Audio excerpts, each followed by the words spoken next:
dia mesmo a todos. Que Deus te abençoe nessa manhã de sexta-feira. Mais um dia aqui reunidos para esse momento de carta da mesa, onde iremos ler, meditar, refletir e falar acerca de tudo aquilo que o Evangelho, segundo o apóstolo João, tem a nos propor. Chegamos aqui ao capítulo 10, praticamente quase metade desse Evangelho, temos avançado, lembrando aqui toda a nossa trajetória no capítulo 1, falando acerca da divindade de Cristo e os seus primeiros discípulos. Capítulo 2, o primeiro milagre de Cristo e a subida dele a Jerusalém para a limpeza do templo. Capítulo 3, o seu plano de soterologia, de salvação.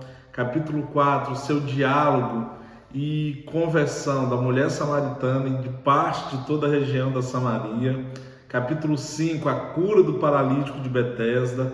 Capítulo 6, a multiplicação dos pães e a prova de quem verdadeiramente eram seus discípulos. Capítulo 7, a subida na festa do tabernáculo para Jerusalém, onde havia o questionamento acerca de quem seria maior e a quem deveria se ouvir, Moisés ou Cristo. Capítulo 8, o livramento da mulher adúltera. Capítulo 9, a cura de um cego. E chegamos aqui ao capítulo 10. É um capítulo muito bom, um capítulo que traz para nós, ovelhas de Cristo, uma condição de segurança e garantia de salvação. Então vamos à leitura. Capítulo 10 do Evangelho segundo o apóstolo João. Em verdade vos digo, o que não entra pela porta do aprisco das ovelhas, mas sobe por outra parte, esse é ladrão e salteador. Aquele, porém, que entra pela porta, esse é o pastor das ovelhas. Para este, o porteiro abre, as ovelhas ouvem a sua voz, ele chama pelo seu nome as suas próprias ovelhas e a conduz para fora. Depois de fazer sair todas as que pertencem, vai adiante delas, e elas o seguem, porque lhe conhecem a voz. Mas de modo nenhum seguirão o estranho, antes fugirão dele, porque não conhece a voz dos estranhos. Jesus lhe propôs esta parábola, mas eles não compreenderam o sentido daquilo que lhes falava. Jesus, pois, lhes afirmou de novo: em verdade vos digo, eu sou a porta das ovelhas. Todos quantos vieram antes de mim são ladrões e salteadores, mas as ovelhas não lhes deram ouvido. Eu sou a porta. Se alguém entrar por mim, será salvo. Entrará e sairá e achará pastagem. O ladrão vem somente para roubar, matar e destruir.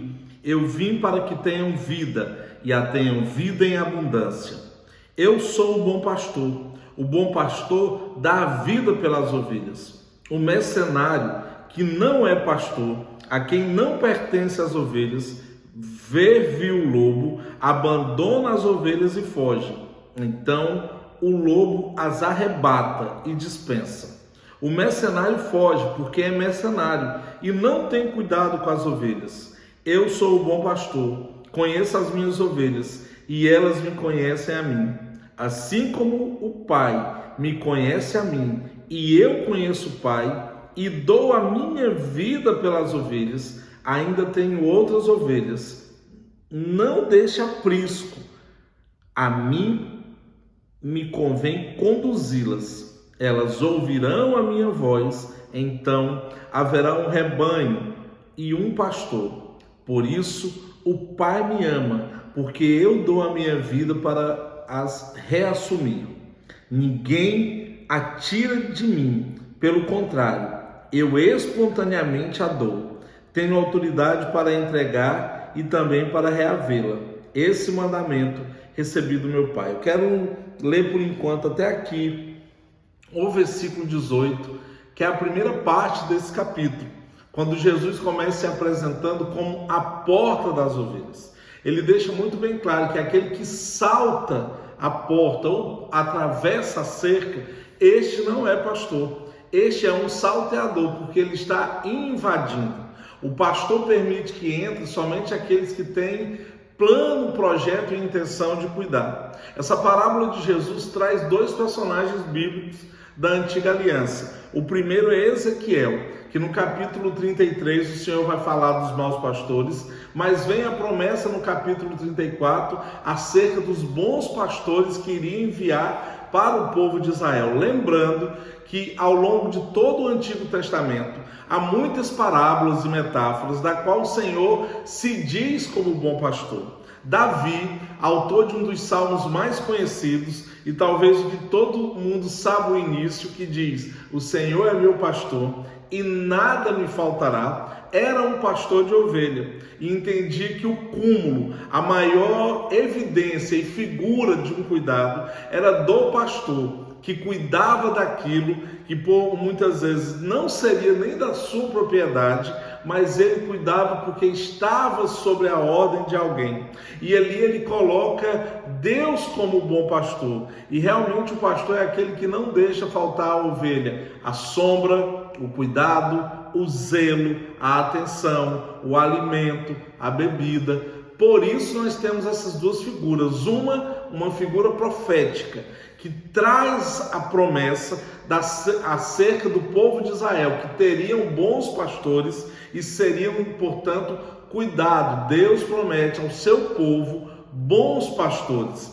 É Davi que, de forma poética e prática, apresenta a Deus como um bom pastor, porque ele era um bom pastor, ele dava vida pelas ovelhas. Antes de vencer Golias, a garantia de que ele teria êxito é porque, enquanto cuidador de ovelhas, deu forças e condições para que ele vencesse o urso e o leão. Lembrando que Cristo, que aqui mais adiante se apresenta como bom pastor, é da descendência direta da linha de Davi.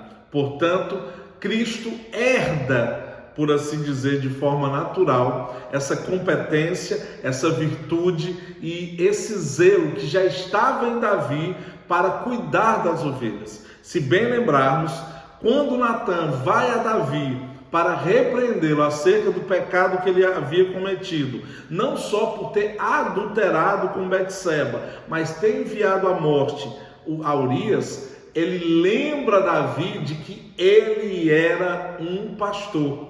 Ele conta uma história de pastoreio. Somente Davi reagiria com tamanha revolta acerca daquilo que aconteceu com Urias, porque a linguagem que Natan usa é uma linguagem pastoril. Entenda, não é uma linguagem pastoral, é uma linguagem pastoril, com elementos do pasto, que somente o pastor entenderia aquela simbologia, aquela metáfora e aquela parábola. Então aqui, nesse texto tão rico, nós temos que entender que Cristo está alertando de que todo aquele que veio antes dele tentar possuir o seu rebanho não eram dignos de credibilidade. Lembrando que alguns destes que vieram e o seu povo não ouviu a sua voz, eram enviados pelo próprio Deus. Foram profetas, foram sacerdotes, foram reis, contudo aquele rebanho não reconheceu a sua voz, aquele rebanho não o seguiu, aquele rebanho não se moveu segundo o comando daqueles homens. Lembrando também que essa parábola traz de forma metafórica que o diabo, o inimigo de nossas almas, sempre veio tentando nos destruir, sempre nos cercou acerca do aprisco zeloso e cuidado que é o aprisco do nosso Senhor, a qual ele vem e traz um bom pastor. Cristo, primeiramente, se apresenta como a porta das ovelhas. O que é ser a porta da ovelha? É o definidor que determina o cuidador, o porteiro, quem sai e quem entra. Por isso, Cristo, ele tem algumas características de porta.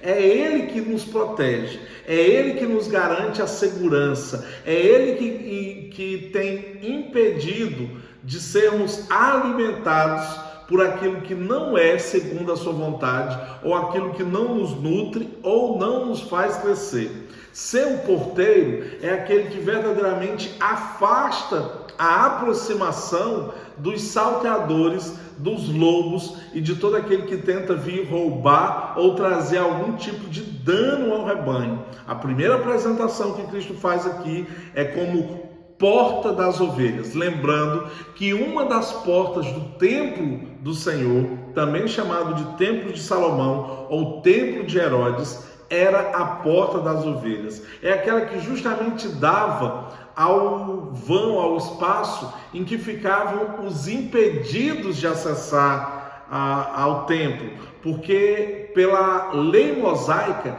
ninguém com qualquer defeito físico teria condições de participar da liturgia do templo. Então vamos observar que quando o Senhor cura os paralíticos ou dá cura devolve vista aos cegos, eles entram no templo pela porta das ovelhas. A porta da ovelha é uma porta de salvação, é uma porta de inclusão, é uma porta onde todo sectarismo da lei é eliminada, para que sejamos todos iguais e semelhantes ao rebanho do Senhor. O Pai não faz acepção do seu rebanho. Tanto é que, quando uma foge, este vai atrás, para que não se perca em pastos desconhecidos, para que não seja arrebatada por salteadores ou ser arrebatado pelo lobo. Então aqui nós temos uma primeira apresentação. Jesus se apresenta como porta.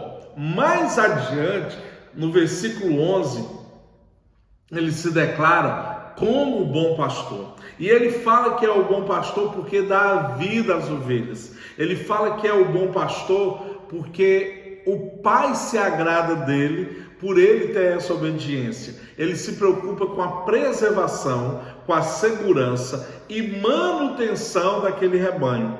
Aí ele destaca a presença do falso pastor, ou como também é chamado em algumas versões, do assalariado ou mercenário. O melhor entendimento é de mercenário, porque mais adiante Paulo justifica que todos aqueles que cuidam de algum modo do rebanho, eles têm direito ao seu benefício. O mercenário aqui é aquele que ele tem interesse não no trabalho que executa, mas no benefício que recebe. O pastor, ele até recebe uma compensação, mas a maior preocupação dele não é com por que está cuidando, mas a quem está cuidando.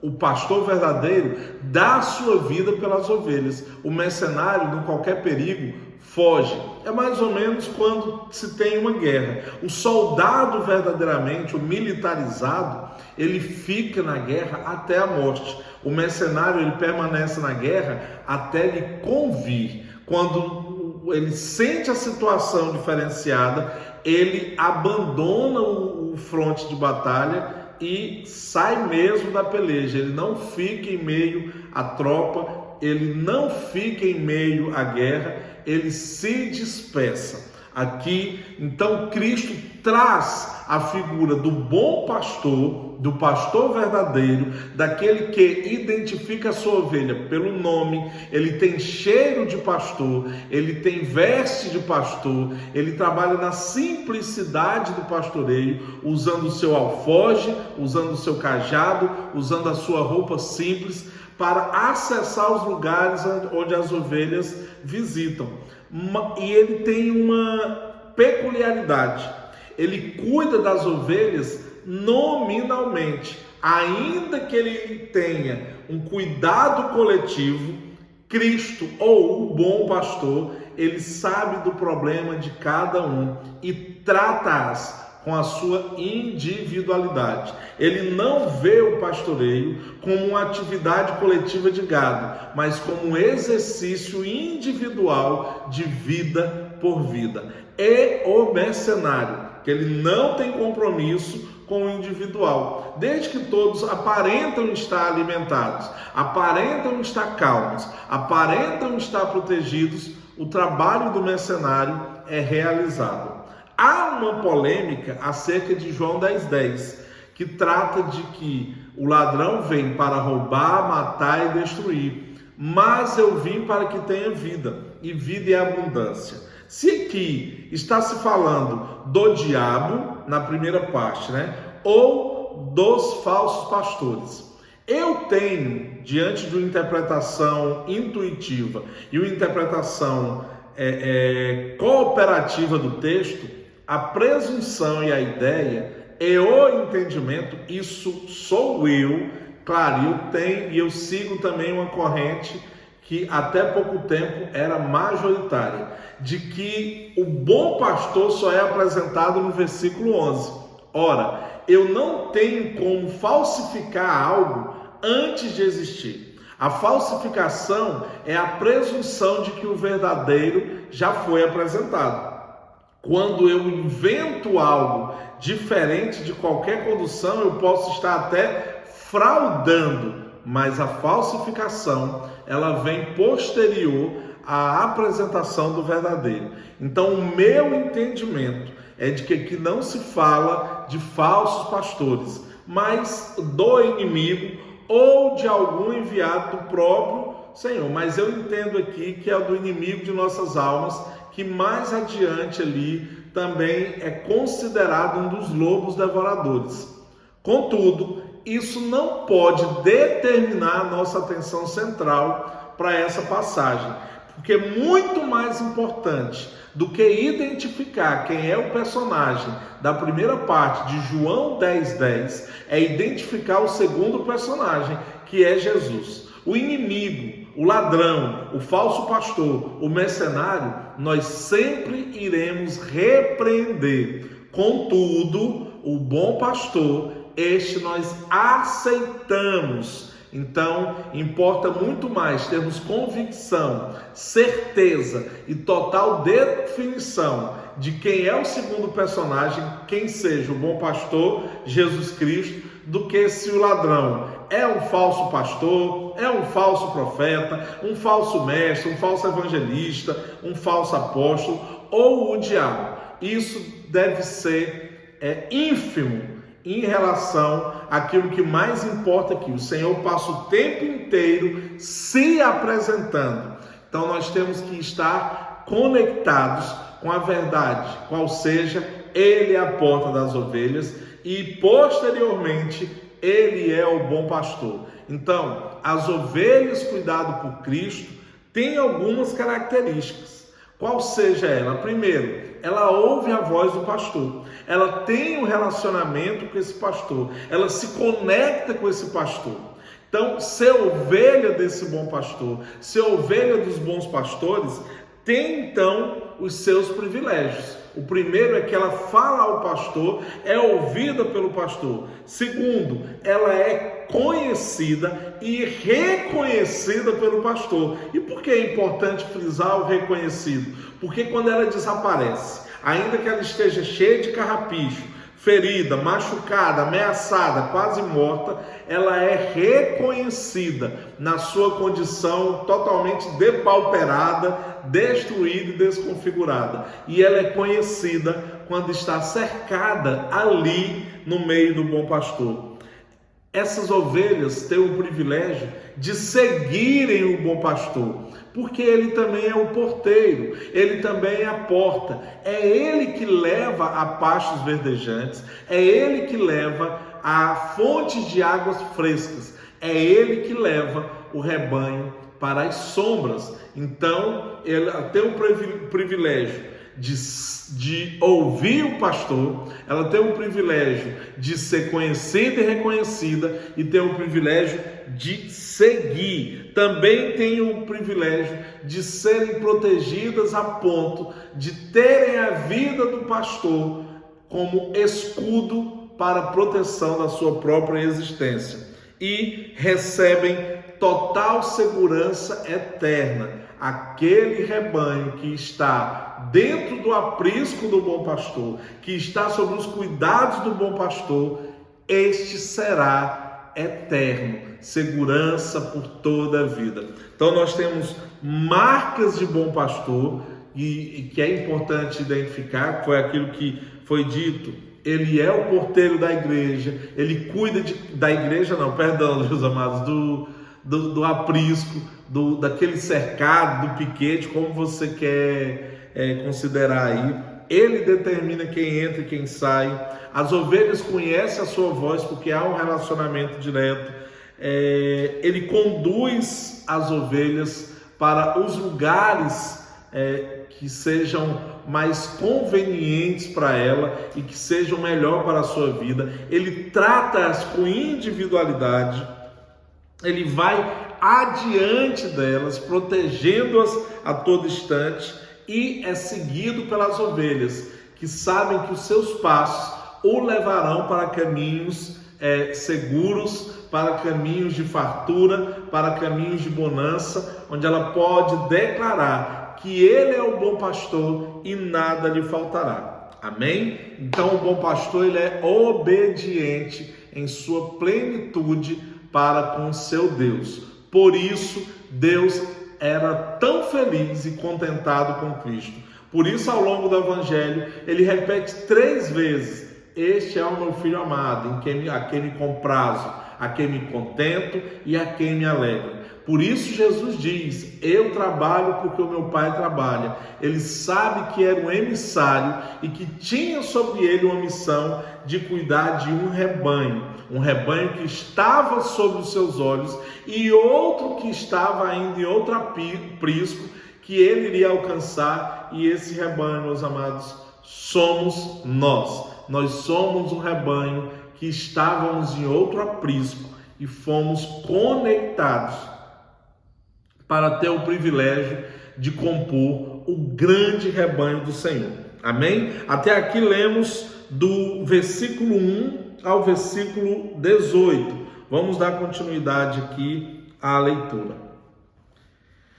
Por causa dessas palavras, rompeu nova dissensão entre os judeus. Muitos deles diziam: ele tem demônios, e enlouqueceu. Por que o ouvi? Outros diziam: este modo de falar não é de endemoniado. Pode, porventura, um demônio abrir os olhos dos cegos? Pela 3ª vez aqui, nós temos um forte diálogo, uma forte oposição acerca da figura de Jesus. O modo como ele pregava, o modo como ele ensinava, discipulava e doutrinava, rompia com a maneira em que os fariseus e saduceus da época geravam os seus discípulos, impondo pesos, impondo inverdades, impondo uma tradição que traria esgotamento ao seu rebanho e às ovelhas do Senhor.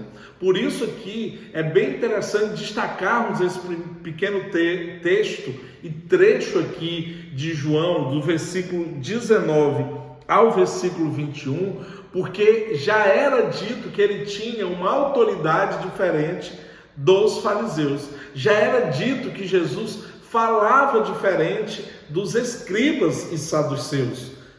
Perdão.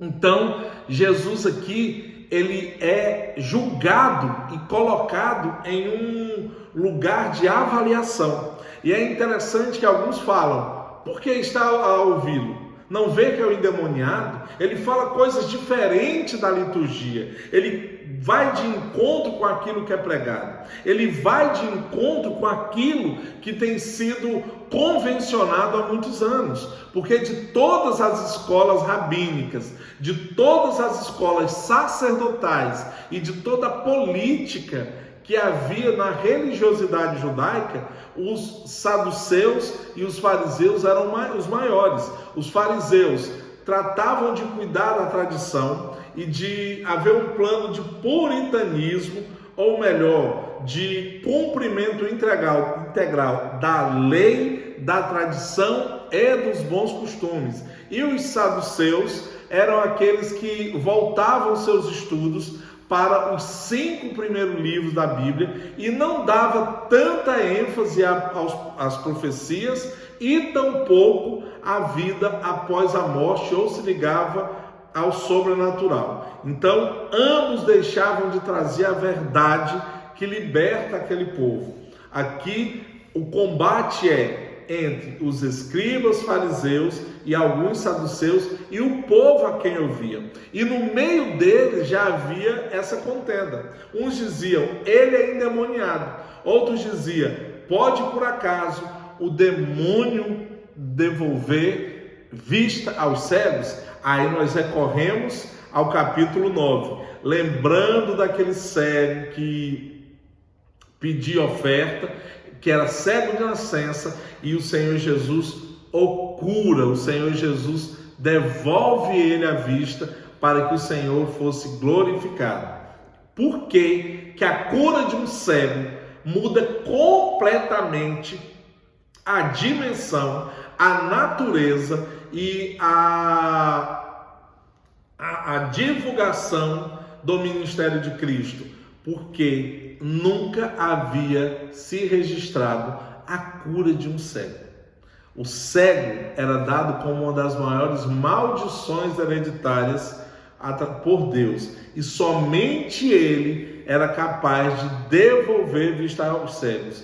Quando o Senhor Jesus faz isso, e tem testemunhas de que aquele homem era cego desde sua eternidade, aqui começa-se a se valorizar a divindade do Senhor.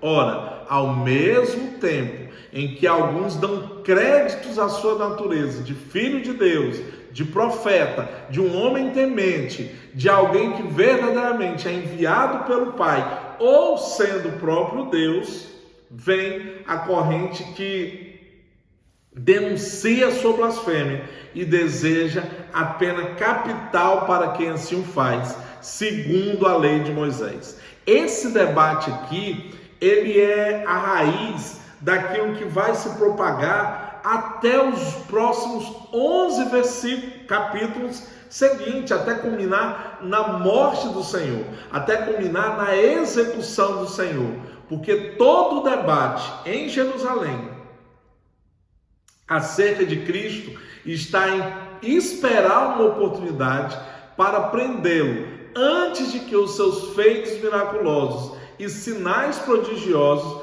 venham de fato convencer toda a população e também os seus membros, que já estavam um tanto quanto rendidos aos feitos deste homem, desde a transformação da água em vinho em Caná da Galileia até as curas ocorridas em Jerusalém. Amém? Versículo 22. Celebrava-se em Jerusalém a festa... Só um instante, perdão. Desculpa. Celebrava-se em Jerusalém a festa da dedicação. Era inverno em Israel. Jesus passeava no templo, no pórtico de Salomão. Rodearam-no, pois, os judeus e o interpelaram: até quando nos deixará a mente em suspenso? Se tu és o Cristo, diga-o francamente. Respondeu-lhe Jesus: já vou-lo disse, e não credes. As obras que eu faço em nome do meu Pai testificam ao meu respeito. Mas vós não credes, porque não sois das minhas ovelhas. As minhas ovelhas ouvem a minha voz, e eu as conheço, e elas me seguem. Eu lhes dou a vida eterna, jamais perecerão, e ninguém as arrebatará da minha mão. Aquilo que meu Pai me deu é maior do que tudo, e da mão do Pai ninguém pode arrebatar. Eu e o Pai somos um. Esse versículo 30 aqui é preciosíssimo e derruba toda e qualquer tese onde fala que em momento algum Jesus se afirma com divindade ou natureza divina para o público. Ele deixa bem claro: eu e meu Pai somos um. Novamente pegaram os judeus em pedras para lhe atirar. Disse-lhe Jesus: tenho-vos mostrado muitas obras boas da parte do Pai. Por qual delas me apedrejais? Responderam-lhe os judeus: não é por obras boas que te apedrejamos, e sim por causa da blasfêmia, pois sendo tu homem, te fazes Deus a ti mesmo. Aqui nós temos uma ligação direta com o versículo 30. E eu destaco isso em minha leitura por quê? Porque algumas religiões monoteístas, como o judaísmo e o islamismo, se apegam em uma afirmação vazia, sem verdade e totalmente inobservada em relação à palavra, onde diz que Jesus nunca se afirmou Deus e que o povo de Israel nunca viu de Jesus essa declaração. Versículo 30 ele diz: eu sou um com Deus. Versículo 33 diz o povo: nós iremos te apedrejar porque você se fez Deus. Uma coisa é como em alguns outros evangelhos, as pessoas declaravam que Cristo tinha uma natureza divina. Aqui, Cristo declara a sua natureza divina em concordância com o que está ali logo de início em João 1:1. Então nós temos a completude da natureza divina de Cristo registrada nas Escrituras. Ele declara que é um com Deus e os outros o apedrejam porque ele faz de si mesmo Deus. Isso é muito importante para a defesa da fé em Cristo em qualquer outro debate. Eu já vi debates onde teólogos e pastores cristãos não conseguiam encontrar essa afirmação tão clara. Parece até que não compõem o rebanho do Senhor por não ouvirem a sua voz, segui-lo e entender acerca dos seus ensinamentos. Replicou-lhe Jesus: não está escrito na vossa lei? Eu disse: sois deuses. Se ele chamou deuses àquele a quem foi dirigida a palavra de Deus, e a Escritura não pode falhar. Então, daquele a quem o Pai santificou e enviou ao mundo, dizeis: tu blasfemas, porque declarei, sou filho de Deus. Se não faço as obras do meu Pai, não me acrediteis, mas se faço e não me credes, credes nas obras, para que possais saber e compreender que o Pai está em mim e eu estou no Pai. Nesse ponto, procuravam outra vez prendê-lo, mas ele se livrou das suas mãos. Novamente se retirou para além do Jordão, para o lugar onde João batizava no princípio, e ali permaneceu. E iam muitos ter com ele e diziam: realmente João não fez nenhum sinal, porém tudo quanto disse a respeito deste era verdadeiro, e muitos ali creram nele. O que nós temos que ter de destaque nesse trecho? É que após o debate se Jesus era ou não endemoniado, ou se deveriam ou não dar credibilidade às palavras dele, quando ele está em meio à festa, a uma celebração, imagine nós cristãos participando de um evento público da igreja, seja um congresso, uma conferência, um seminário, um retiro, um encontro com Deus, e você está ali e começa a ser cercado por pessoas que participam dele e pedem de você um sinal para testificar que você de fato é do Senhor. Foi o que aconteceu aqui.